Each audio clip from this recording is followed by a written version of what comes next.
Racconti sardi di Grazia Deledda. Romanzo minimo. Su in alto, sullo sfondo azzurrino delle montagne calcaree, sotto il cielo fresco di una dolcezza profonda, da cielo di paesaggio fiammingo che mi ricorda i quadri più noti di Van Hanen, la nostra casa verde dominava il villaggio. Col suo tetto aguzzo sull'elegante cornicione bianco, le finestre gotiche al secondo piano e il verone che la circondava tutta al primo. Esile, alta, la tinta verde smaltata dal sole pareva una casetta cinese di porcellana, così fresca e allegra, che ancora, nonostante il triste caso che vi racconterò e che mi costrinse ad allontanarmene per sempre, il suo ricordo mette una nota gaia nelle memorie della mia fanciullezza. Son passati 20 anni. Allora tutta la nostra famiglia, la nobile famiglia dei Maxu, la più ricca del villaggio, era composta da me, elegante studente di giurisprudenza, da mio padre, più elegante ancora di me, benché contasse 40 anni suonati, aristocratico cavaliere di montagna che viveva cacciando aquile e cinghiali nei nostri immensi boschi delci e di roveri, e da una cugina orfana di cui egli era tutore, ed io, naturalmente, innamorato. Però non l'avevo sempre amata. Mi ricordo anzi che fin da bambino provavo una sorda antipatia per essa. Forse perché ogni volta che venivamo a lite, lei grande e forte, eravamo quasi della stessa età, mi picchiava cordialmente come l'ultima delle monelle, minacciandomi sempre di vendicarsi meglio fra qualche anno. Venuta poi in casa nostra, dopo morta sua madre, io avevo trascorso persino notti insonni, roso dal crepacuore di vedermi sempre accanto quella piccola furia così viziata e maleducata, di vederla signora e padrona della mia casa, accarezzata da mio padre di cui io solo dovevo esser l'idolo. Dal canto suo poi Gabriella, o Gella come la chiamavano, mi professava pochissimo amore. Accortasi però della mia cattiva accoglienza, cambiò completamente di carattere e, cessato il suo dolore per la madre, non riprese la vita antica, ma si chiuse a mio riguardo, in una fredda riservatezza che finì con farmela addirittura odiare.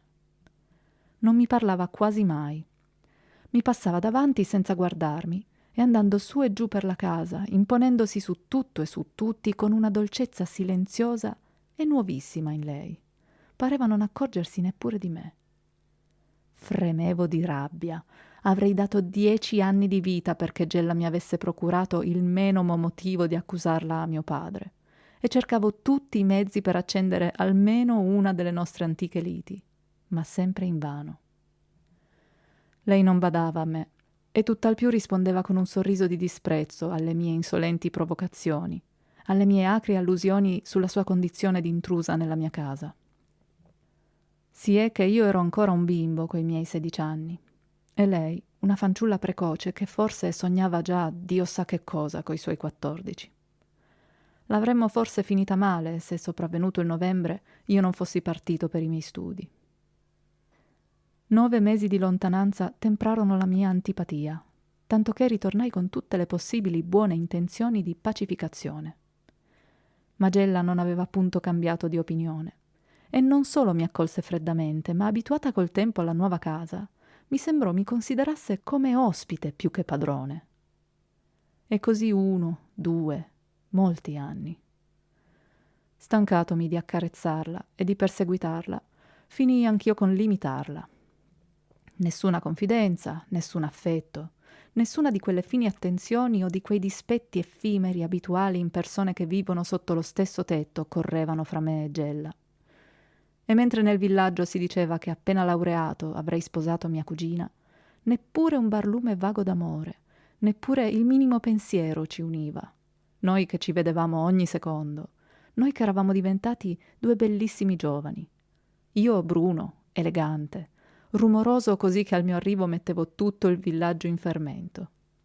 Lei sottile, eterea, bionda, con gli occhi impenetrabili, dell'azzurro pallido ma ardente delle montagne calcaree che dominavano la nostra casa. La carnagione rossa vellutata, sulle guance formanti 2 affascinanti fossette ogni volta che lei si degnava sorridere, sul collo, sulle orecchie piccine piccine e persino sulle mani. Vestiva sempre di bianco in casa e per fuori. Non un nastro, un gioiello, un solo filo di colore, mai e poi mai. Ed io, che odiavo il bianco, la chiamavo ironicamente Cassandra Fedele, ma lei, al solito, non badava punto ai miei scherzi. Una notte, assai tardi, nel chiudere la finestra della mia camera, vidi Gella nel verone del primo piano. Ritta, immobile, con le mani intrecciate sulla balaustrata, vestiva come sempre di bianco, un abito lungo, morbido, che la rendeva più alta e sottile.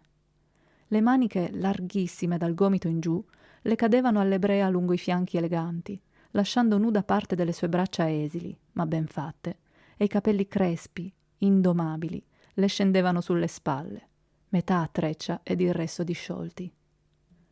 Il raggio della luna al declino, battendole sul viso, la rendeva così bianca, diafana e fantastica, che io, benché tanto mal disposto verso di lei, non potei non solo fare a meno di confessarmi che era bella, ma rimasi estatico sul davanzale a contemplarla, come un'apparizione sovrannaturale. Ma che faceva lì a quell'ora? Non mi ricordavo d'averla veduta mai così tardi al Verone, e sapendola pochissimo entusiasta per gli incanti della notte, pensai che aspettasse qualcuno, rammentandomi repente che Gella era in un'età in cui una fanciulla bella è impossibile non abbia un innamorato. Sì, Gella aspettava. Istintivamente sentii rinascere entro di me tutti i vecchi rancori contro mia cugina, o almeno qualcosa che qualificai perciò. Ero poco profondo psicologo per accorgermi che invece ero geloso, forse anche prima di essere innamorato, e senza ben percepire la causa della mia subitanea indignazione, sembrandomi che Gella disonorasse la nostra casa con la sua leggerezza di ragazza che parla di notte con un uomo, sentii il cervello offuscarmisi dolorosamente, mentre nello stesso tempo provavo una strana gioia pensando che potevo finalmente umiliarla. Umiliarla. Oh, umiliarla! Vedere finalmente chinare quegli occhi alteri e misteriosi, quella fronte fredda e ironica innanzi a me. Che vittoria! E ritornato bambino senza per nulla ponderare la mia azione odiosa e leggera, lasciai la finestra, scesi e comparvi vicino a Gella con la cera di un marito che coglie la moglie in flagrante, dicendole a voce bassissima ma imperiosa: «Che fai lì a quest'ora?» Strappata bruscamente alle sue profonde fantasticherie, vidi Gella impallidire orribilmente e guardarmi spaventata, tremando da capo a piedi. Tutte dimostrazioni aggravanti che accrebbero i miei sospetti. Ma in un lampo si rimise, ritornò rossa ed i suoi occhi scintillarono cupamente. «Ciò che mi pare piace», rispose con voce aspra, dandomi le spalle e appoggiandosi alla balaustrata. Era la prima volta che dopo che era in casa nostra la vedevo commuoversi in tal guisa. Per un effetto misterioso, la sua voce mi fece ritornare in me e arrossire della mia poca galanteria. Ma troppo altero per chiederle scusa, ricordandomi intensamente il suo bizzarro procedere verso di me, mi accontentai di mentire vilmente, come una donnicciuola, per giustificarmi. «Bada, Gella, m'hanno detto che amoreggi con Anni, il medico condotto, e che vi parlate ogni notte. Se avesse buone intenzioni ti avrebbe già domandata a papà. E invece...» «Gella, non offenderti, te lo dico per il tuo bene. Vedendoti così tardi al Verone ho pensato che lo aspettassi e son sceso. Ma credo che ciò sia bugia. Gella, io non ci credo, ma se fosse...» Non potei proseguire. Quella bugia, quell'infame bugia, mi serrava la gola, mi inaridiva le labbra. Gella rimase immobile e non rispose. Volevo continuare la mia poco lodevole commedia. Volevo chiederle perdono e non potevo nulla. Alla fine me ne andai senza quasi avvedermene e ritornai alla mia finestra chiedendomi se non sognavo. Vidi Gella sempre là, china sul parapetto, col volto fra le mani. Piangeva. Un pianto silenzioso e disperato, interrotto di tratto in tratto da singulti spasmodici che mi agitavano la persona come scosse elettriche. Non saprei mai descrivere ciò che provavo nel veder Gella piangere per mia colpa, ma le dicevo il mio sospetto e morsicandomi le labbra a sangue restavo là, inchiodato sul davanzale, col cuore che mi scoppiava in seno. La luna cadeva sempre nell'estremo orizzonte aperto, tinto di un lieve splendore roseo, sfumante su, in toni di un viola azzurrastro, argenteo, cinereo, e spirava la brezza dell'alta notte, che portava fino a me il profumo dei mirti, delle agavi biancheggianti nella pianura immensa che si stendeva sotto il villaggio silenzioso, e i profumi acri delle montagne di calce, irrorate dall'umidità della notte autunnale. Un usignuolo cantava fra i rosetti gialli del nostro giardino. La sua musica fine e triste destava in me, magnetizzato dall'aspetto pallido del paesaggio, inebriato dagli umidi profumi del vento e i nervi posti in sussulto dal pianto di Gella, la sensazione mista d'angoscia e voluttà provata una volta, nella città dove studiavo, nel sentire una suonata pensosa e melanconica di Mozart, eseguita al piano da una signorina tisica e moribonda. Rimasi così a lungo, e dopo molto tempo mi ritrovai vicino a mia cugina, con le mani contratte sul ferro gelido del parapetto. La luna tramontata, sul paesaggio regnava ora un vago barlume bianco, sidereo, e il vento soffiava così freddo che mi costringeva a battere i denti. Gella non piangeva più e non tremava punto come me. Nonostante l'oscurità la vedevo sempre, bianca in tutta la persona, persino nei capelli biondi e negli occhi pallidi, fuorché sul viso e sulle mani rosee, e pensavo che quel volto, quelle labbra di corallo e quelle mani dovevano scottare. Gella, cominciai, non posso andare a dormire senza averti chiesto perdono. E lei, rizzatasi, restò muta. Gella, proseguii, perdonami se ho osato dubitare così di te. Oh, le cattive lingue, i vili. Ma tu sei così buona che mi perdonerai, non è vero? Rispondi. Gella. Su, Gella, rispondi. Domani vado via da questa casa, rispose essa alla fine con la voce ancora piangente. Ho compiuto il 21 anno. Che cosa hai tu detto, Gella? Ma sei pazza, dissi io spaventato, e siccome lei non proseguiva, me le avvicinai per guardarla bene in volto. Essa non si mosse, ed io sentii il profumo delle sue vesti salirmi al cervello. Smarrivo le idee. In un'ora m'ero tanto innamorato di mia cugina da perderne la ragione. Parrà impossibile, eppure è così. L'ambiente, l'ora, il pentimento d'averla offesa e calunniata, il suo pianto, persino il canto magico dell'usignuolo, la veste fantastica e bianca da dama del Cinquecento che mi ricordava vagamente Gabriella d'Estrée, la famosa amica di Enrico IV, i capelli semisciolti, i profumi che ne circondavano, tutto contribuiva a infiammarmi il sangue, costringendomi a operare e parlare, quasi che nelle mie vene corresse un filtro d'amore, potente, repentino e indomabile. E dissi subito tutto questo a Gella, con frasi di fuoco, rotte, balzanti, ardite, che ora non ricordo più, che vorrebbero 10 pagine per essere trascritte. Quando tacqui, stanco e ansioso, Gella mi confessò che anch'essa mi amava.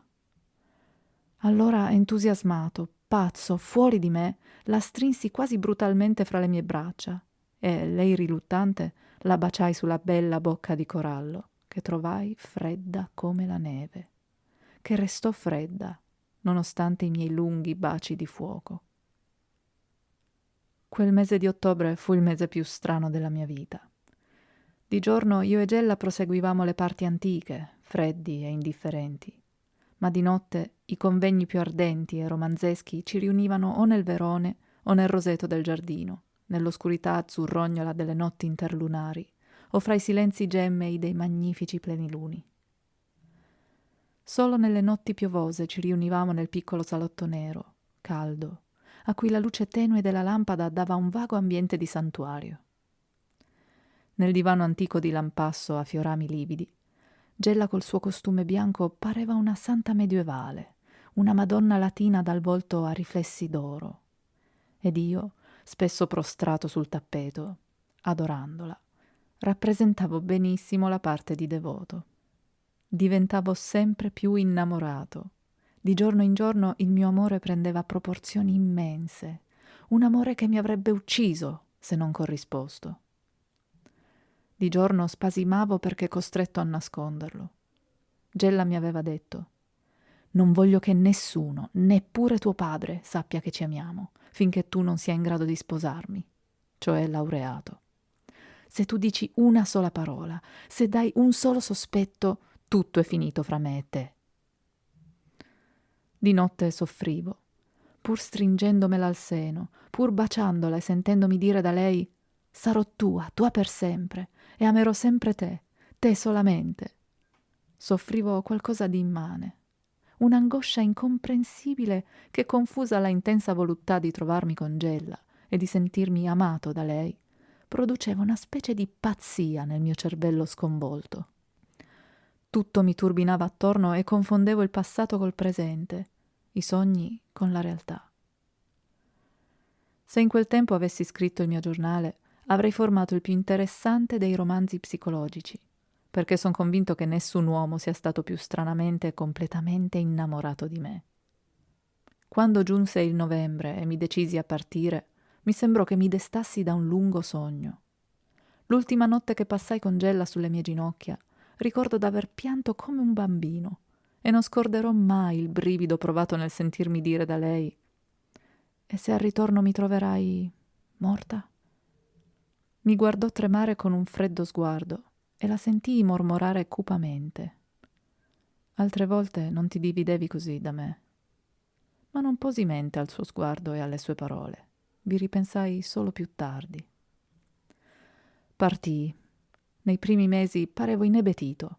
Non studiavo, non mangiavo né dormivo e scrivevo a Gella lunghe lettere che non le mandavo, perché così voleva lei, per non dare dei sospetti.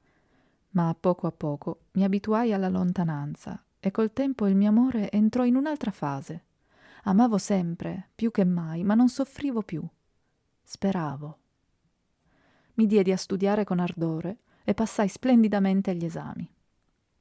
1 anno ancora e Gella sarebbe mia. Che sogni, che progetti, che ardenti speranze, che gioia al pensiero del ritorno. L'ultima lettera del babbo mi mise però di cattivo umore e rattristò orribilmente il mio viaggio. Mi pregava di affrettare il ritorno e mi prometteva la più viva delle sorprese al mio arrivo. I più brutti presentimenti mi si affacciarono al pensiero, tutti concludenti che Gella si fosse fidanzata ad altri, forse anche sposata, circondandosi di mistero per atterrarmi più sicuramente.